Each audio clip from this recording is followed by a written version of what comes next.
adlaw sa inyong tanan. Ako si Hannah Xoxo, gikan sa syudad sa Kawadbaran, probinsya na Agusan del Norte. Ug asa ang linaw ug bukid nagtagbo. Pero karamay nagkurapot sa karaha. Maayad-ayad nga adlaw. Ako gali si Avery Sufgang, halin sa probinsya Itaklan, munisipalidad it Kalibo.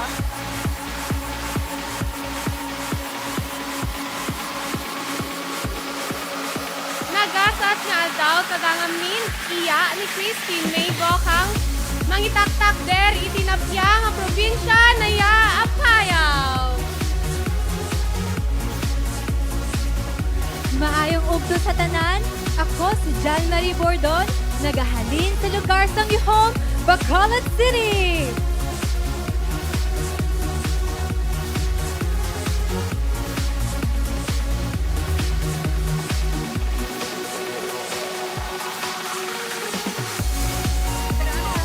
Ako si Alexandria Bautista Bollier, and I am representing the City of Transformation, Bacoor.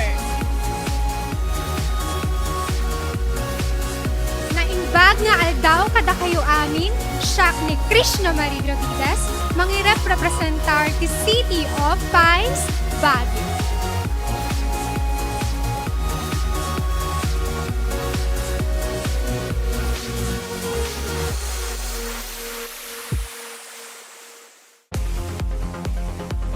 Kamusta ga? Ako si Karen Joyce Olfato mula sa lalawigan ng Magigiti, Batangas.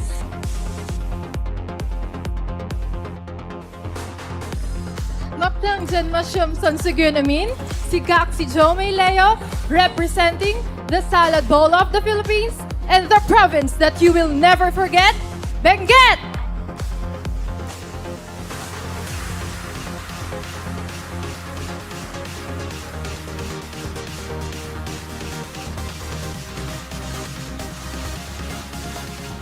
Maadjong adlaw kaninjong tanan.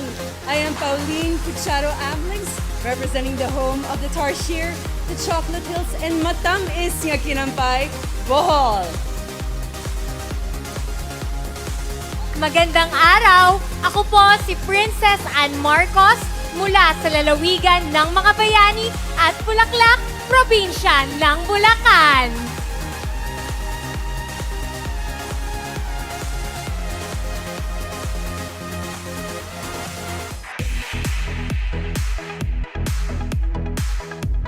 Magandang hapon sa inyong lahat. Maayong hapon sa tanan. Ako si Shane Glenn May Makiran, halin sa probinsya sang Capiz. Magandang tanghali, ako si Samantha Panelio mula sa probinsya ng Cavite.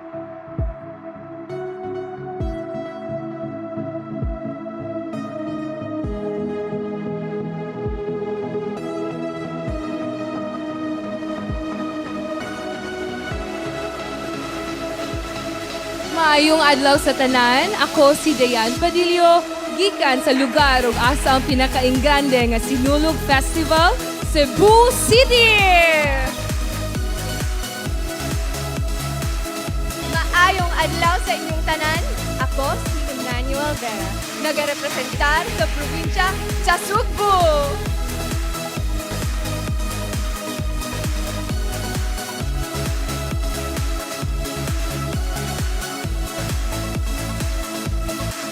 Dayaw na adlaw, ako si Liza Ferrando Castro, nga representar sa Mati City, Davao Oriental.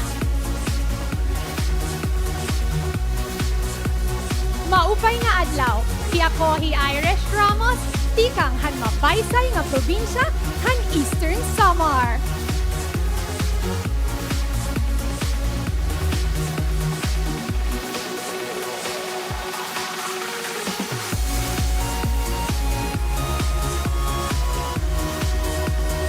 Maayong hapon sa tanan.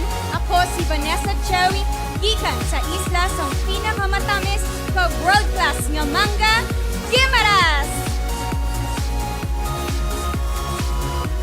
Maayong udto, Tabarkads! Ako gali si Chloe Dora Zulueta Gabales, halin sa syudad ng Paghigugma, Iloilo City.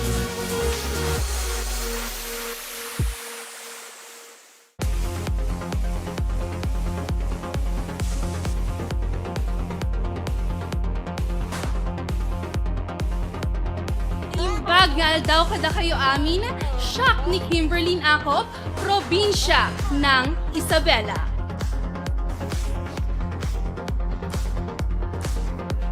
Maayong udto mga Dabbercats, kini si Claire Sanchez Inso.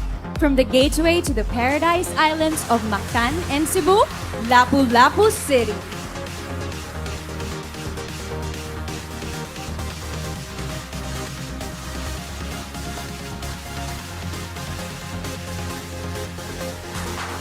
Magandang araw sa inyo mga Dabbercats. My name is Michelle Marquez, di kumakatawan sa Distritong Sentral ng Negosyo ng Pilipinas, Makati City.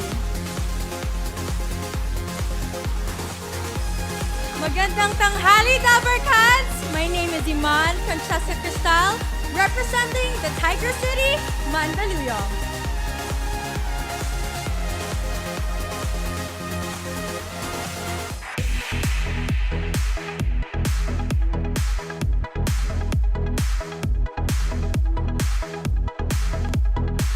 Magandang araw sa lahat. Ako si Christy Joy Salcedo, ang makatawan sa puso ng Pilipinas, Marinduque.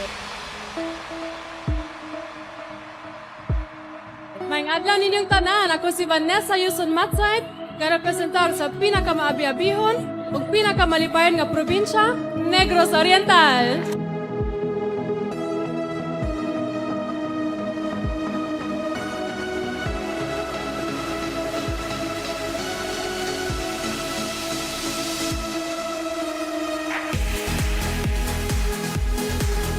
Maupay nga adlaw sa iyong atanan.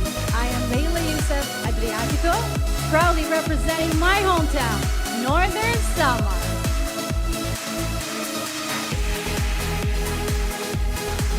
Mabuhay!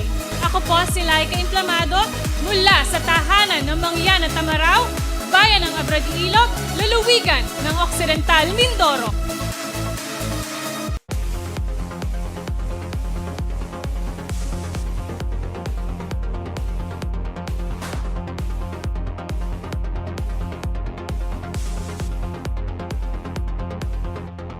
Mayad nga adlaw kanindong tanan, ako si Luis Gallardo, aga-representa iyang Banwang Palawan.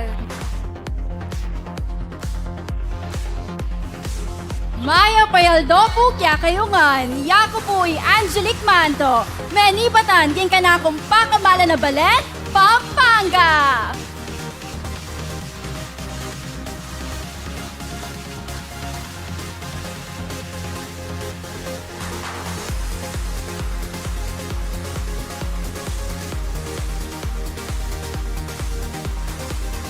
Magandang hapon, ako si Claire de Canay at nagmumula sa lungsod na puno ng kasiyahan ang minamahal kong Parañaque City.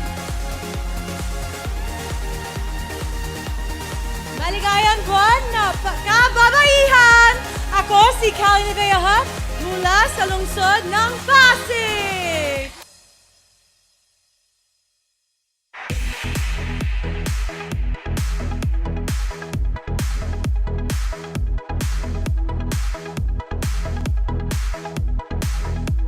Magandang tanghali, Dabbercats! Ako si Eileen Gonzalez from the City of Stars, Quezon City.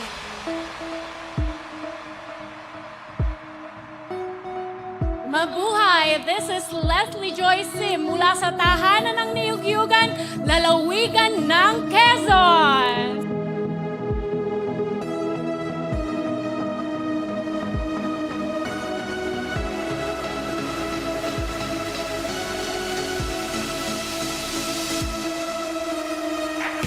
Diyos marhay na aldaw, I'm Rain Hillary Carrascal from the province of Sorsogon.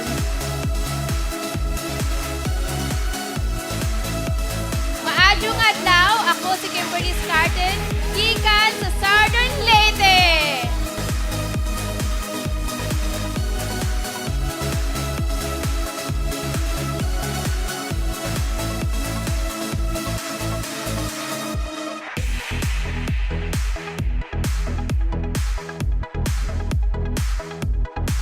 Adyaw nga adlaw sa Ijo Horot, ako si Hyra Desiree Coronado Betito, nga gikan sa probinsya sa Surigao del Norte.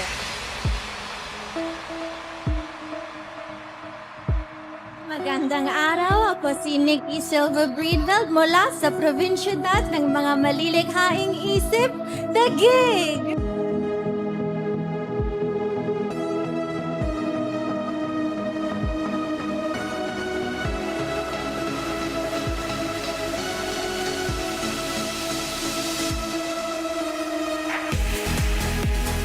Magandang tanghali sa lahat. Ako si Afia Adorable Yeboa mula sa Munisipalidad ng Chaong, Probinsya ng Quezon.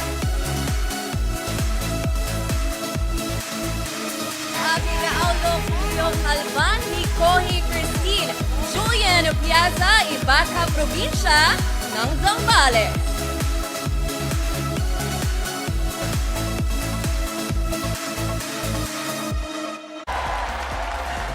From hundreds of online applicants, and of course, the last uniquely beautiful woman standing will be the next Miss Universe Philippines, who will represent our country in the upcoming Miss Universe pageant. Now get ready as we narrow down your favorites and choices because we shall now announce the names of our top 16. Our top 16 was decided by our judges during the preliminary competition, together with the Miss Universe Philippines organization. The official results are now in, tabulated and verified by our official accounting firm, SGV and Company. In no particular order,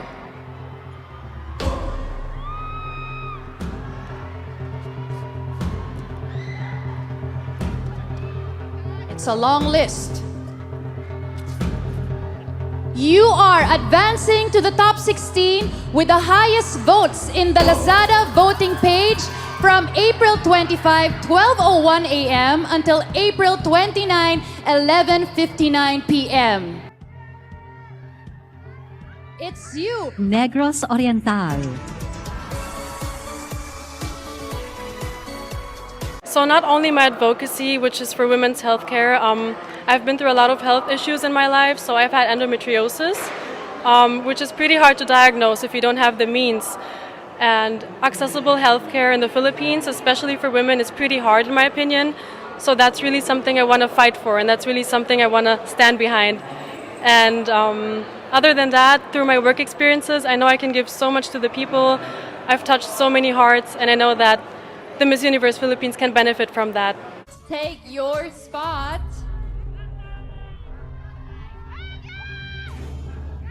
Taguig!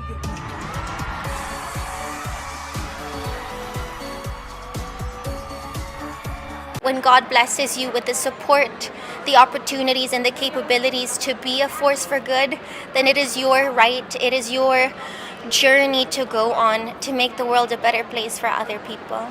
And coming from a background in law, along with my advocacy, I do believe that Miss Universe is the best place for me to make that impact, that force for good that I know I can make. You still have a shot for the crown.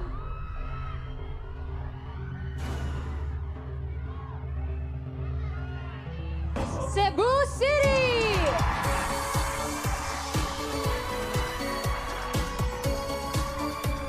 Well, my advocacy is youth empowerment, like knowing I am a youth leader, a remarkable Filipino leader. So I always want the youth to inspire them, especially during the height of the pandemic, where me and my SK Council, through my leadership, has done multiple actions to curtail the spread of this disease in our barangay. We've done a lot of actions like doing distribution of hygiene kits from the ayuda. So I want to empower this youth to do good in their community so they can be potential youth leaders in the future. Let's make way for Bulacan.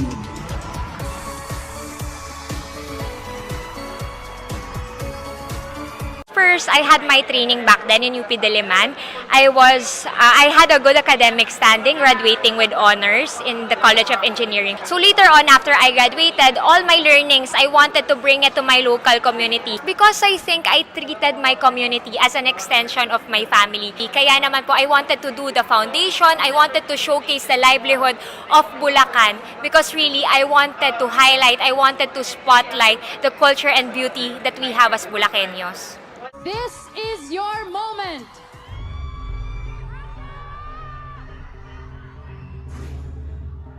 Makati!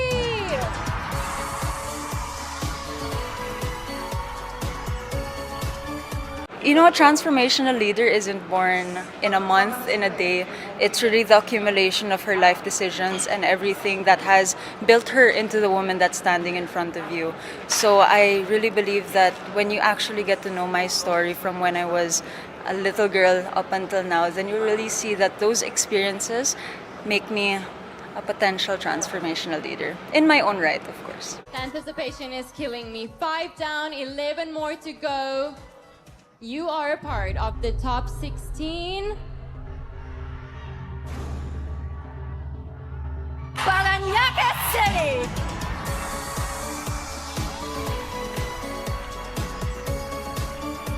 I think mothers are also a good representation of being a woman as well as being yourself, because not only do they work for themselves but to nurture other people besides themselves, which is their children, their partners, and their future family members as well. So for me, I'm very grateful that the Miss Universe Association in the Philippines as well as worldwide is willing to include women like me, which is a mother, and hopefully one day a married woman. 7 is your lucky number.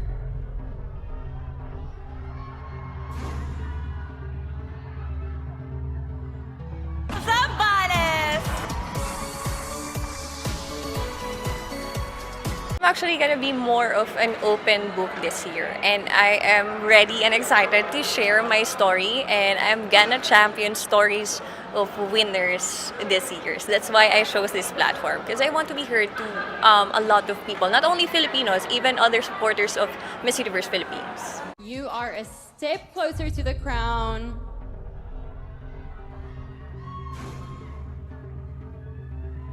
Pasig City!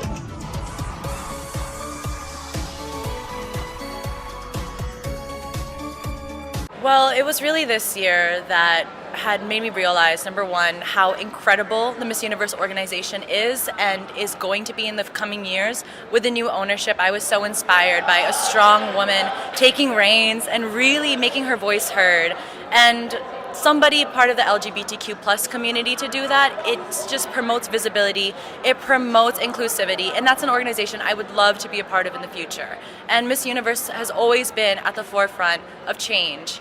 They've always been the people that have told us, or not told us, but inspired us to think beyond what our standards of beauty are. And I hope to be one of the women that challenge that as well. Cheer up, because you are in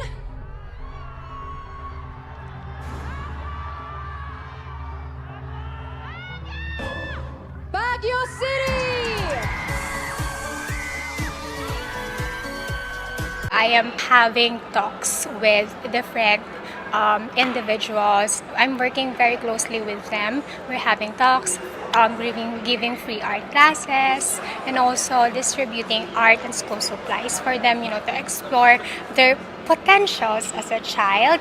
And I do believe that Baguio City is very culturally inclined, right? We are known as one of the most creative cities in the world. So I really want the youth of Baguio to preserve the culture and the traditions that we have through my advocacy. It is your turn to celebrate.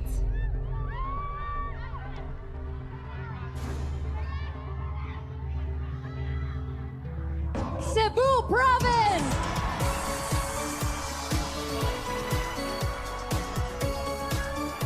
What makes me a transformational Filipina is my hunger and my thirst to see change and improvement in this country, and to make it a better place for our citizens to really join hands and lift it up. And it's not just my desire to change. I really am taking steps to be real about my advocacy and have been since I was a child. This is how my parents raised me. So being a transformational Filipina is desiring change and doing your best to enact it step by step. 6 more spots left. Come join the fun. Davao Oriental. I'm a pure Filipina and I have indigenous roots from the Mandaya tribe. So my advocacy is for the livelihood of indigenous communities. And I have connected the Mandaya tribe in my province of Davao Oriental to the Department of Labor and Employment in our province to support their abaca production industry kasi yun yung kanilang main source of income. And not only that, it is also the main material used in dagmay. It is an intricate sacred hand-woven fabric used by the Mandaya. So by supporting abaca, we are not only supporting their main source of income, but actually also sustaining their weaving that gives the Mandaya their identity, which I love. Would you come on over and join the club?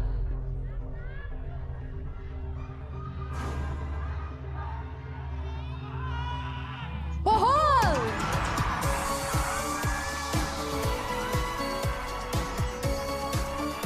With their current management in terms of Miss Universe, when they're looking for a transformational leader, at some point it made sense for me to also join here again because the last few months have really been transformational for me too. And I felt like perhaps this is the avenue with its recent changes where I can excel or grow the most. Claim your spot.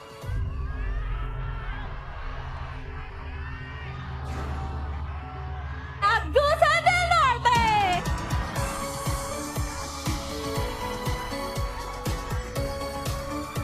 I was diagnosed with psoriasis at 19, and so I started talking about my experiences through my social media accounts. I'm so happy to have communicated towards other psoriasis warriors across the globe, and what I love about that is I get to share my experiences and touch lives of many.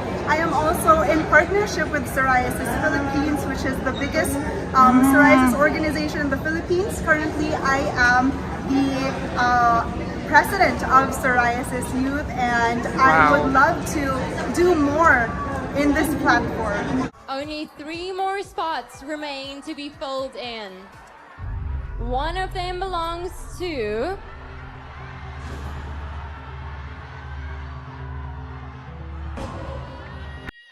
Lapu-Lapu.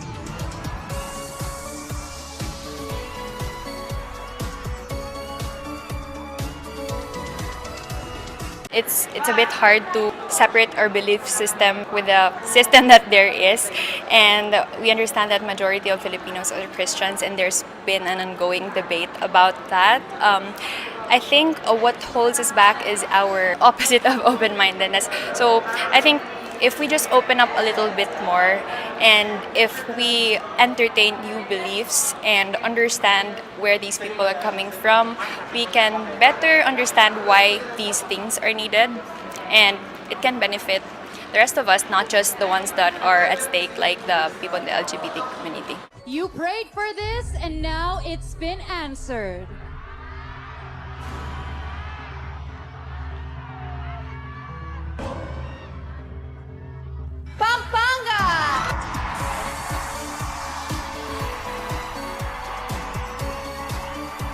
In my line of work as a content creator, I become a transformational woman as well with the content that I create. I try to transform people and the minds and their perspective on things, especially on issues that matter. When I was a reporter, I got to share stories of athletes, of strength, of their struggles and their successes. And I think that's an aspect that I can bring about to show that I'm a phenomenal and transformational woman here in Miss Universe Philippines. wrapping up the top 16. She is none other than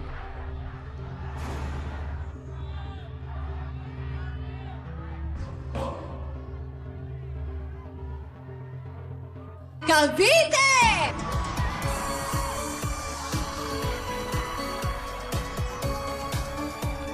I am not the usual beauty queen stereotype that you usually find in past decades in pageantry, but also I know that I am purposeful, and every action that I do towards the crown is purposeful. There's a meaning behind it, and there's a bigger picture behind it too, and I hope that by my actions I can show you that I am worthy of being your next Miss Philippines.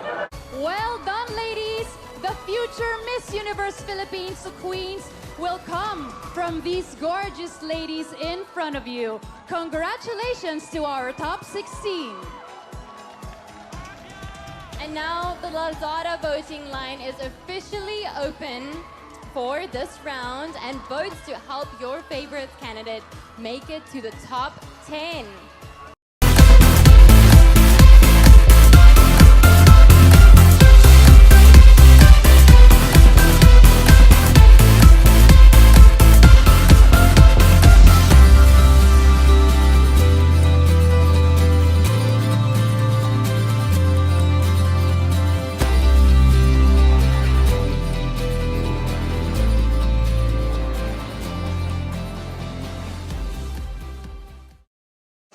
We would like to announce that the voting resumes once we reveal all the names of the top 10. From this group of women on stage, only 10 ladies will remain in the competition. The official results are now in, tabulated and verified by our official accounting firm, SGV & Company. You are all deserving of a crown, but there can only be one queen. Here we go.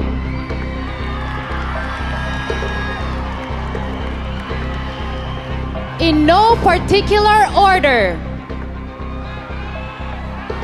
you are part of the top 10.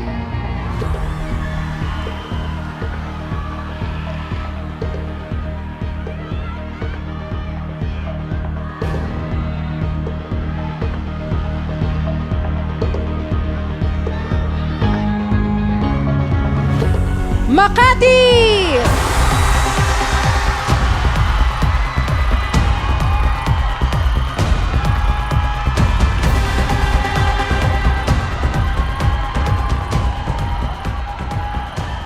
You may now take your spot.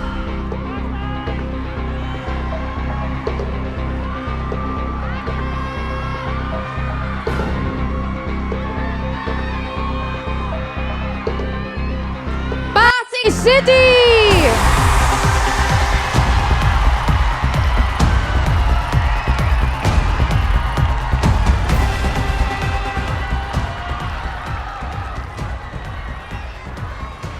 Heading to the next round is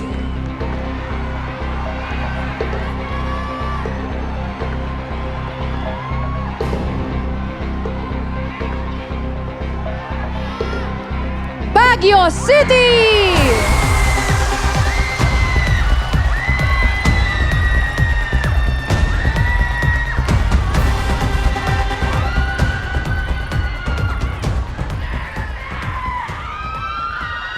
Also advancing is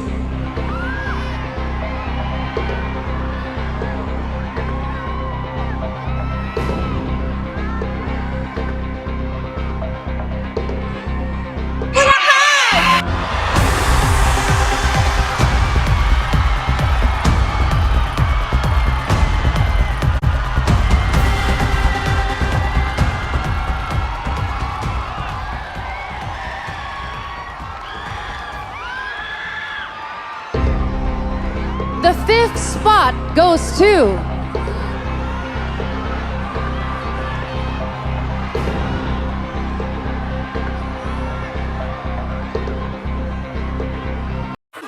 Oriental!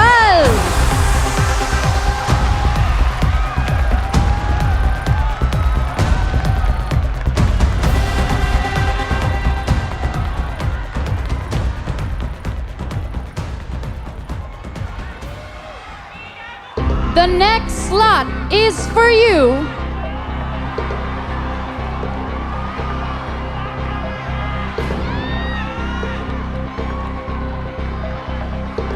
Cebu Province!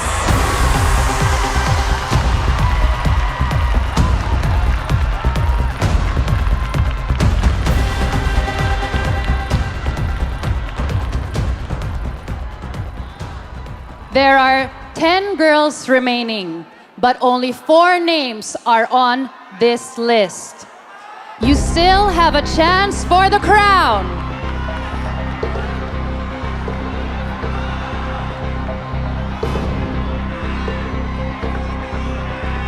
Bohol!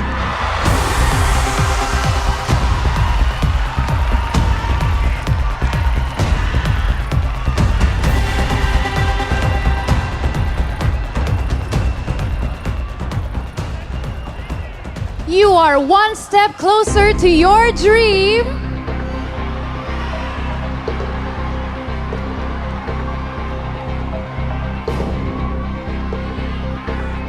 Pampanga!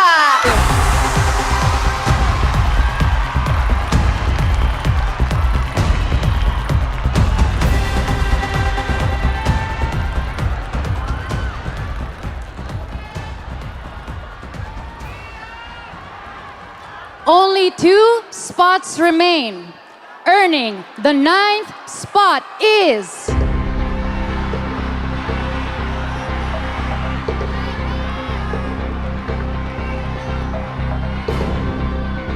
Cavite!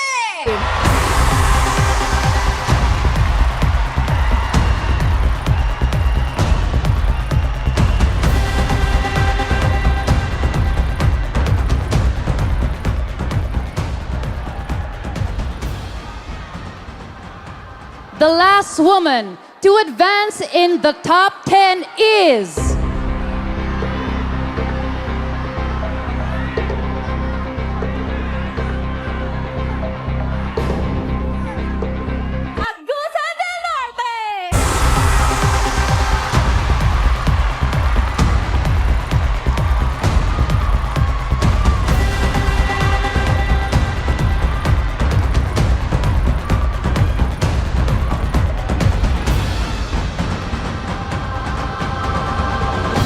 Ladies and gentlemen, your top 10.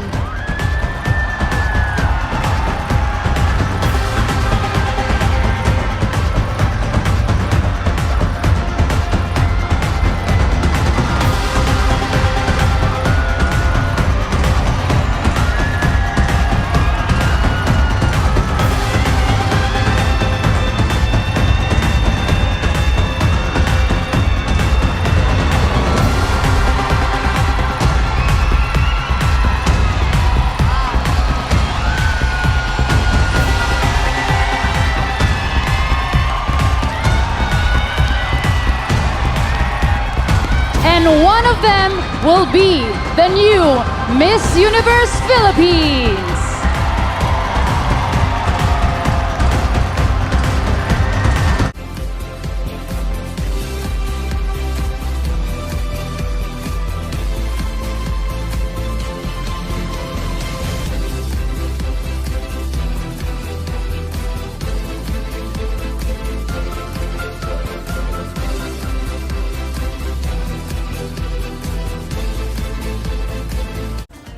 And now, the voting continues after we reveal the names of the top 5.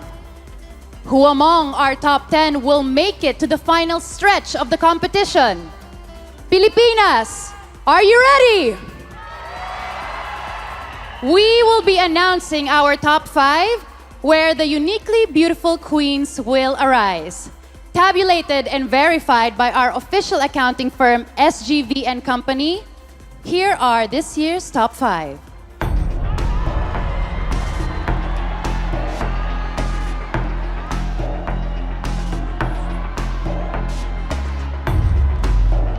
The first spot belongs to...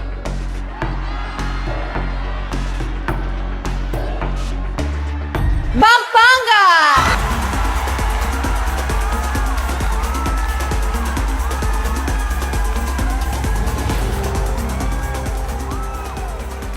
The next to advance to the final round is...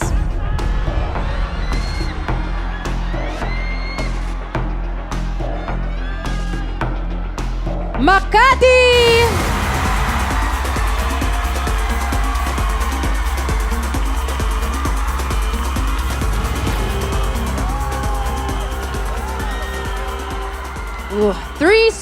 left. You may now take yours.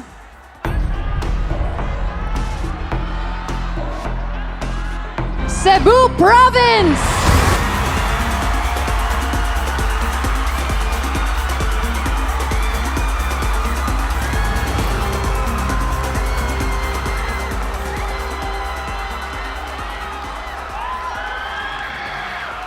Only 2 spots remain, and there are 7 names of women I haven't called. This is your lucky night.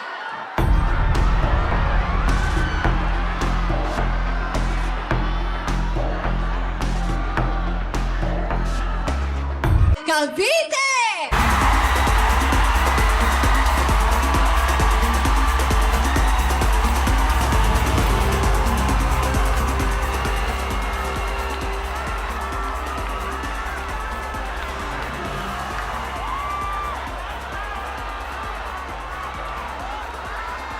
The last uniquely beautiful woman to clinch the final spot in the top 5 is...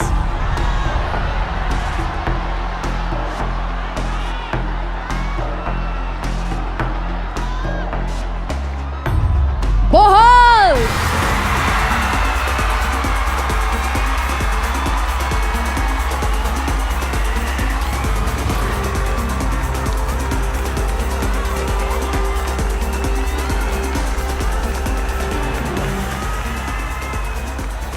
Philippines, this is your top 5. And one of them is going to be the new Miss Universe Philippines.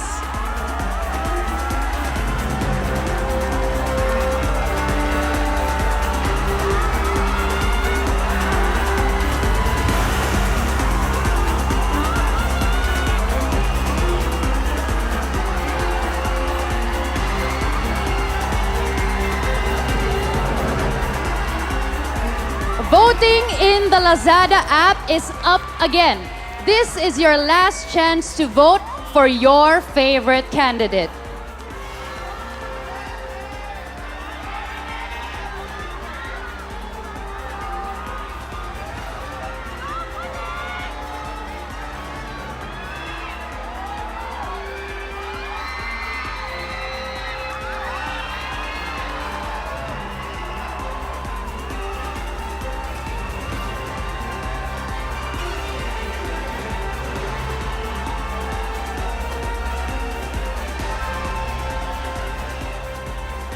The final question and answer happens right now.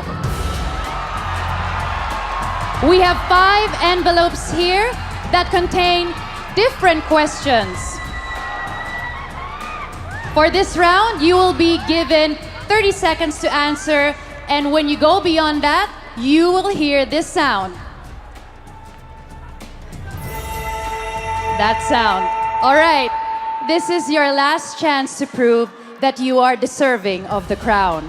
So our judges will be listening closely to determine the winner in this batch.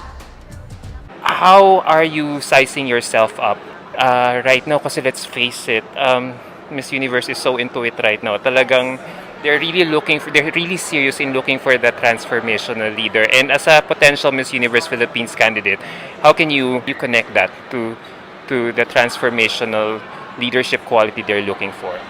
Oh, ever since I was a child, I've been struggling with mental health as I was bullied from grade school to high school and all kinds of bullying. Name it, be it verbal, be it mental, be it physical. And then I realized that I had the power to speak up for myself and stand up for myself, and I thought I did not have that.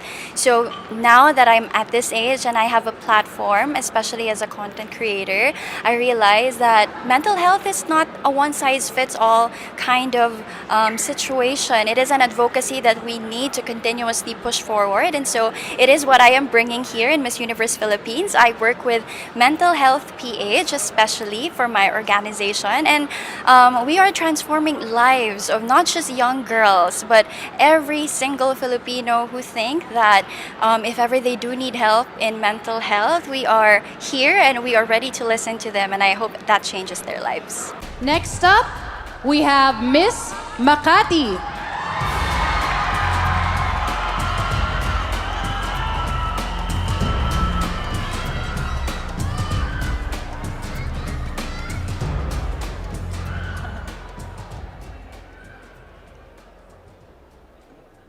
Miss Makati, here's your question.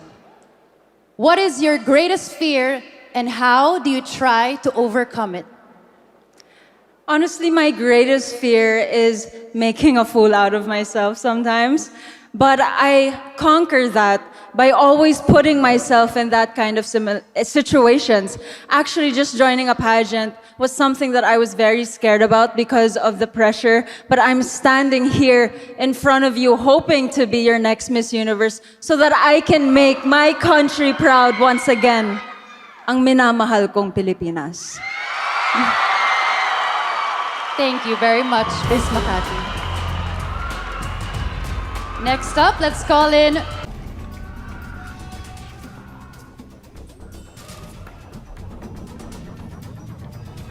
Hi, good evening. Hi, Manuela. Hello, good evening. Yeah. Is it true that all is fair in love and war? And why? I believe that in love and in war alike, that we should always prioritize empathy and the well-being of other people. So all is not fair if we are stepping on other people's toes or if we are acting in selfishness and vain conceit. And the only way to approach any situation at the optimum levels and to its utmost is if we consider the needs of our fellow man above our own, and we live to love and to serve them and walk in compassion at all times. Thank you very much. Well said. Thank you, candidate number 8, Emmanuel Vera. Let's call on Miss Samantha Panlilio.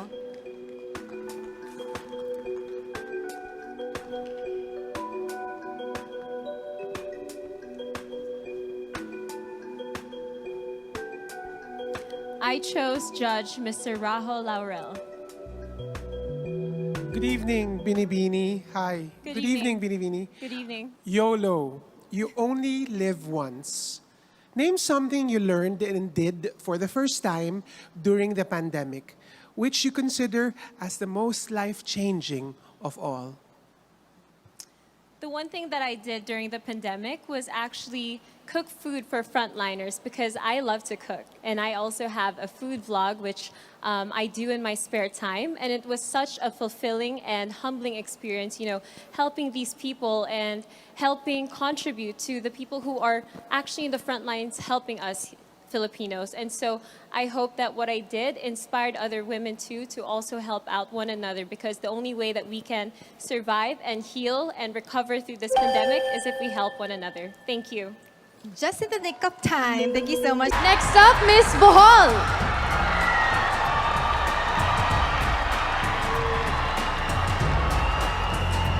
Well, we have one left, so honor is yours.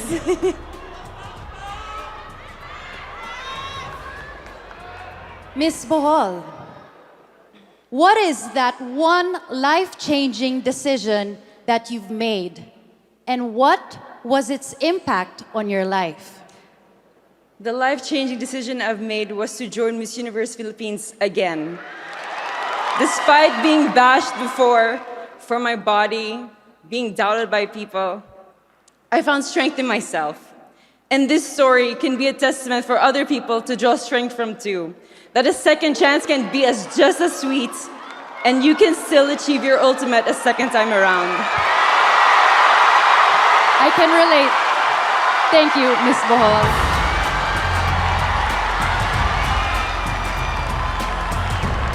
Presenting this year's Final Five. And one of these 5 uniquely beautiful women will be our next queen.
Ladies, after months of sacrifices, trainings, and hard work, we have finally reached this point. A new queen will be crowned.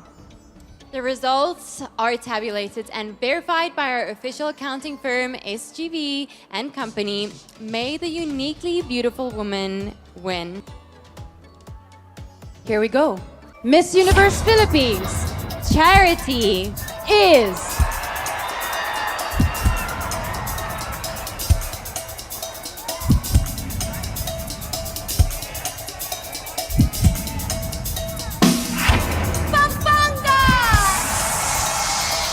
Si Angelique Manto.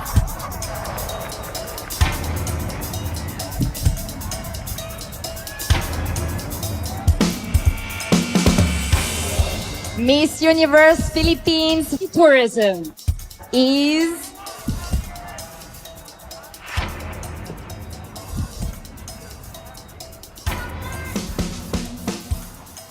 She is Miss Cavite. Samantha Panlilio.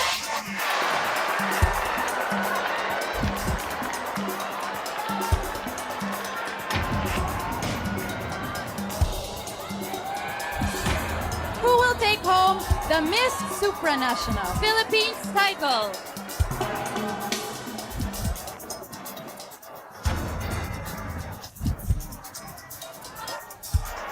Cebu Province! Emmanuel Bell.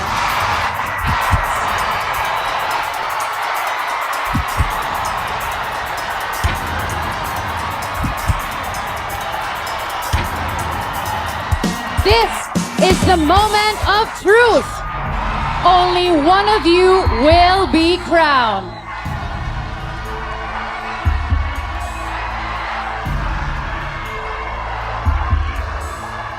the Miss Universe Philippines will be crowned with the La Mer en Majestic crown from Jolomer, adorned in golden South Sea pearls, evoking the glory of a national treasure. A very beautiful crown indeed. Here we go.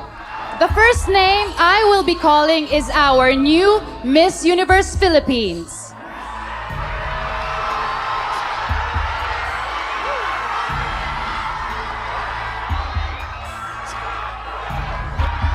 The new Miss Universe Philippines is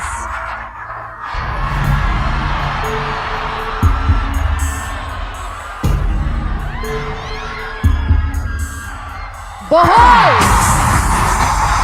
Pauline Ameling. That means Miss Makati Michelle D is our Miss Chow Philippines.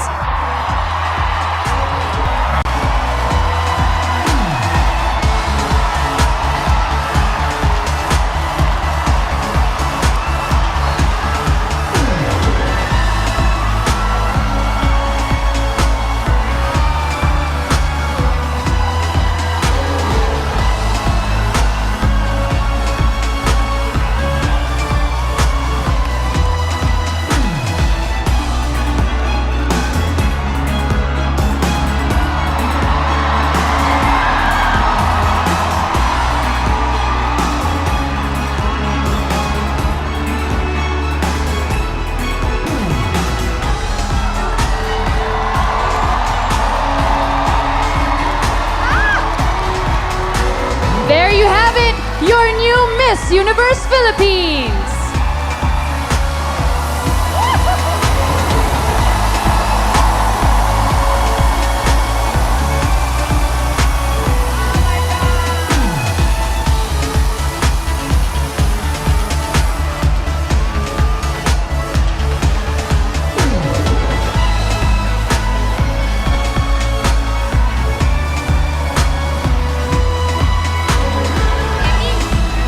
Congratulations to all the new queens. You are all uniquely beautiful. This has been Demily Thibault. Thank you. This is Iris Mitona. Thank you and congratulations, Miss Universe Philippines organization. Salamat! And this is Pia Wurtzbach. Mabuhay ang gandang Pilipina! Mabuhay ang Pilipinas!